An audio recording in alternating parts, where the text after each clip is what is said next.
I had lunch with your mom, and she hates cold shock. Oh my gosh. I hate cold shock. I don't Cold not shock. you don't have to go through the process of how you prepared for it because I know you've talked about it before. Yeah. Is Well, I that mean, but just would you say for the listeners, is that one of your staples? Like, how come you're not well, doing cold no, shock I anymore? wouldn't say staples because I've only done it once and I will only do it once. It was kind of like, but it was an accomplishment that is talked about.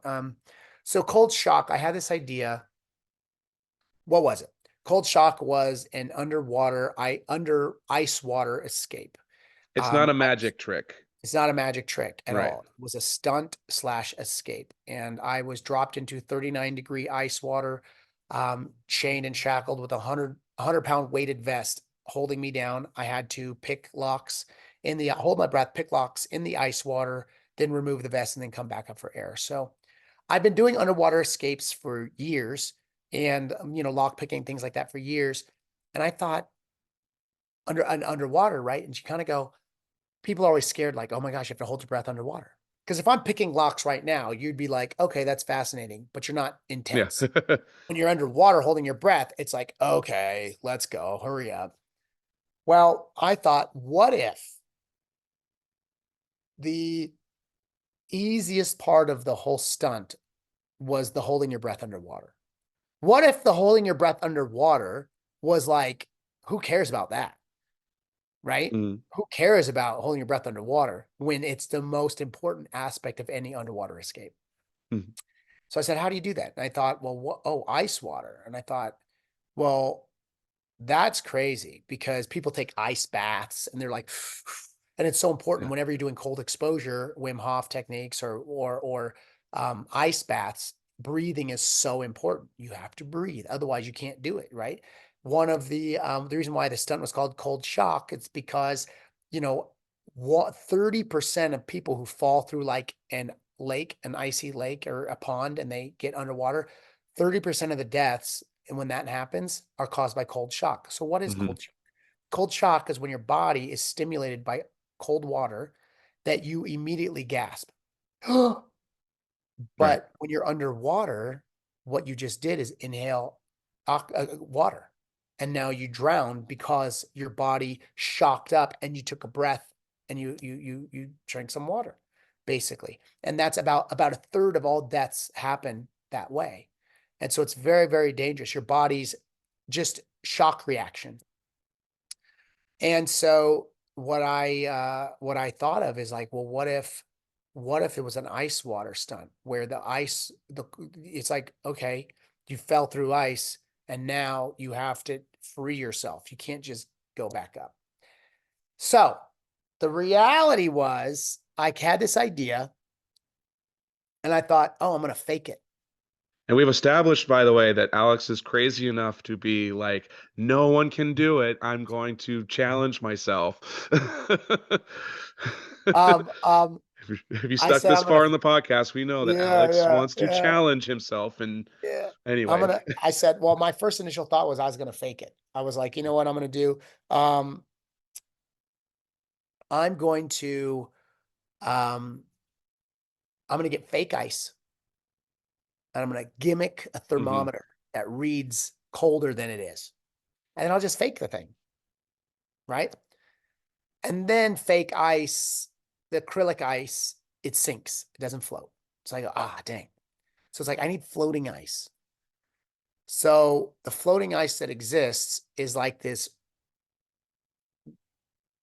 rubber kind of gel kind of squishy stuff and it looks good and a lot of times they use it for commercials and things like this. hmm, And then I went to a movie production house in Van Nuys, California, and they do everything: Pirates of the Caribbean, 007, anything that ice and snow, Day After Tomorrow, yep, that's yep. there. Yeah, it's them. That's what they do. And I talked to the guy. I said, this is what I want to do. And he goes, oh well, you can get this thing.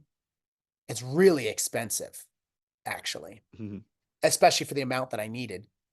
Or you could use paraffin wax and you get a set designer and you kind of make it look like it's ice on it and cold and all these things. He goes, but you got to make sure that it's, you know, done and someone's managing it. And I'm like, I can't have a set designer and I have to do like, wait, this is a pain in the butt. And I go, okay, what about the rubber ice that floats? And he goes, well, it works, but it will disintegrate over time. It kind of like Mm, disintegrates. And then it's like one, it also is rubber. So if it doesn't make a noise. So if it hits against the glass or something like that, it's not going to make any noise. So it can't be examined. It's only for video. And I'm like, well, I'm going to live stream this, but there will be people there. And like, long story short, I realized this isn't going to work. And I called my friend who's a consultant and works with me on all my projects. And I said, hey, I think I really have to do this. And he goes, you're kidding. I go, no, I literally think I have to train for the cold exposure and do it. Like, I really think I have to do it. And he's like, oh, there's no way. You're crazy. there it is. Crazy. There's no way. And so then I'm like, I'm going That's to the do it. green light. Yeah. And so anyhow, I did cold shock. I trained for months for cold exposure. I did Wim Hof techniques just for the cold exposure, but you can't do Wim Hof techniques with breath holds. Mm, I contacted a Wim Hof like expert, this guy who had trained with Wim. He's like a third level, whatever. He actually wasn't too far. He was in Northern California. And I said, I want to hire him to do private training sessions with him. And I told him what I wanted to do, and he denied. He said, I don't want to do this. He goes, no. He's mm. like, you're holding your breath. That's not. I go, well, I'm not going to do Wim Hof techniques holding breath. I'm doing Wim Hof techniques for the cold exposure. I'm going to use free dive techniques to hold my breath. It's a standard thing. And he goes, yeah, no, I don't want to do it. And I was like, so I had to do it on my own. So I was like, all right. So I ended up training, and I think the total time was 6 to 9 months in the cold exposure. The breath holds, like I said, I've been doing lock picking and breath holds for years prior to that. But the hard part, which I didn't account for, which was, and this is actually what the premise was, is that, okay, I'm holding my breath in ice water. But when it's that cold, okay, in sub 40 degrees, you have maximum 5 minutes. You have like 3 to 5 minutes before all of the blood leaves your extremities to cover your Oh vital. my. So it's not a race against how long I can hold my breath, because I can hold my breath for 5 minutes, right? Like, but it's how long until I literally have no mobility in my fingers? How long until my body reacts to where I can't even pick a lock if I wanted to? So when people die in that cold of water, it's like swim for help. They can't even swim because they can't move their arms.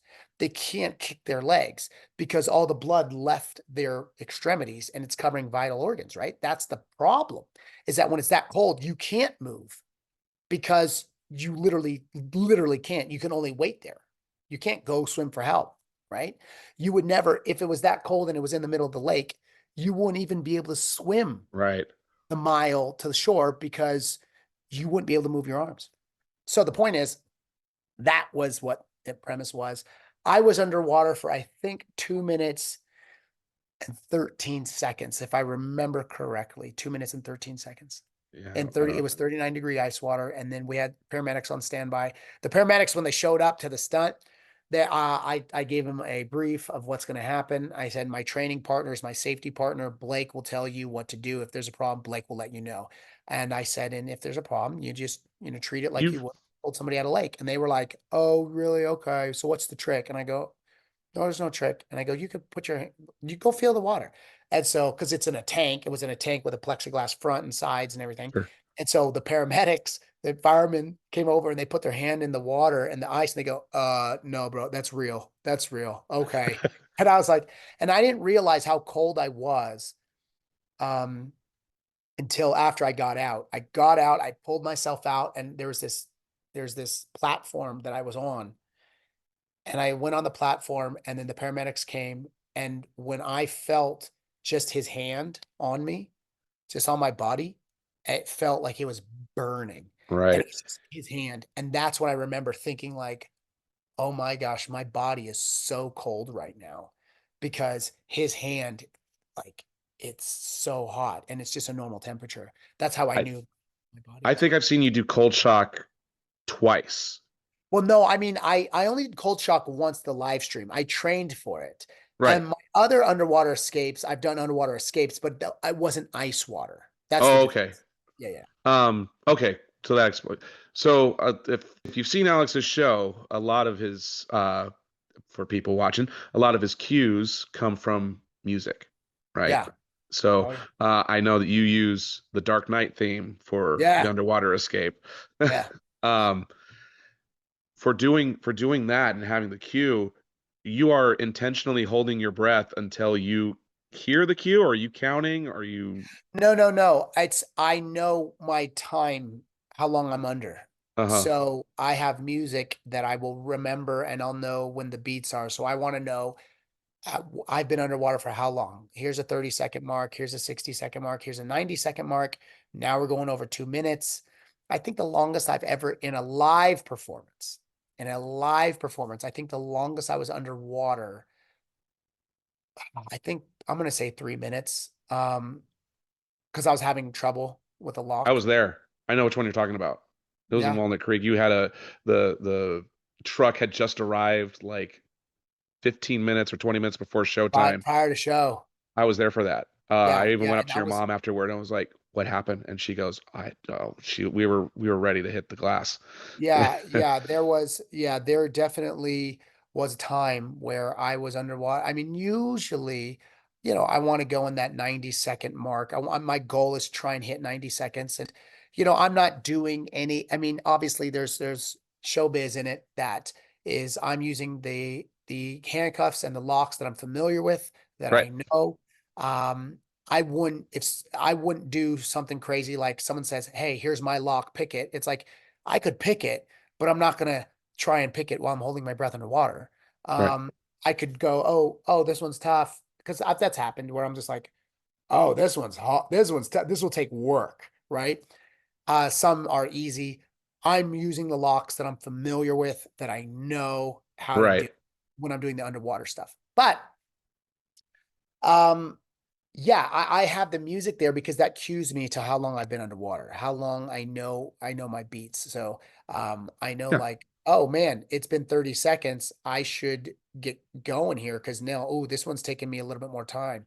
So it's more of just a mental cue under there. So I just know my pacing because if you're holding your breath underwater and when you're doing long-term breath holds, you don't want to know. You don't want to Mm. know because you just want to get into the zone and just kind of like get in that space and just hold your breath and just feel comfortable underwater. And so when I do my breath holds underwater, um, 3 minutes, 4 minutes, that's tough. Out of water. And what's interesting, which I don't really understand why, but what's interesting is you can hold your breath out of water longer than you can underwater, which is really interesting. Hmm. Yeah. So No. anyway, so out of water, I mean, yeah, it's 5 minutes, 6 minutes. I would have to train to get back up to that again because I haven't been training. I haven't done the underwater for a while now. But That's I okay. We need you around. yeah, right. Yeah, I'd have to train to get back up to there. But I mean, I can do breath holds for right now, just not even practicing 2 minutes, 2.5 minutes for sure. But if I wanted to get back up to that 5 minute mark, I'd have to train.